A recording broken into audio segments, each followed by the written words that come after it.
Pauwi na ng San Pascual, Masbate sina Geraldine David kasama ang kanyang apo na ipinanganak lang nitong July 11. Ngunit dahil sa sama ng panahon, isa sina Geraldine sa mga stranded na biyahero sa Pasakaw Port matapos magkansila ng biyahe ang kumpanya ng Roro na patungong San Pascual, Masbate.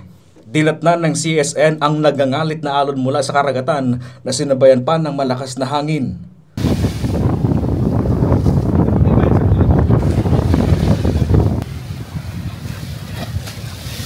Walang magawa sina Geraldine at iba pang biyahero kundi maghintay na bumuti ang panahon at manatili muna sa pantalan. Maghintay na lang po pag may biyahe. Hassle po ba, ma'am? Opo.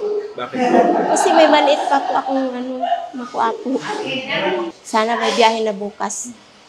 Paano ma'am? Mag-i-stay muna kayo dito? Opo. Maghintay po. No choice po kayo.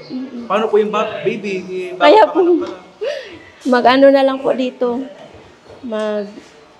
Dito na lang po muna sila Ayon sa pamunuan ng pantalan, naabot sa 16 na biyahero patungong Masbate ang stranded sa Pasakaw Port na maaari pa manong madagdagan kung magpapatuloy ang sama ng panahon. Posible po na madagdagan pa po ang mga stranded passenger. Medyo amay pa man, iga pa po maarabot.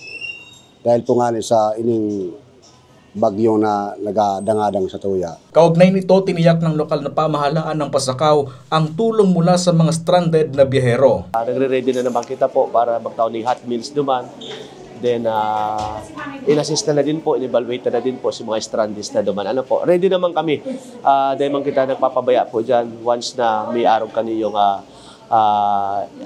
kalamidad na nag-aabot sa tuya. Chris Novello, CSN.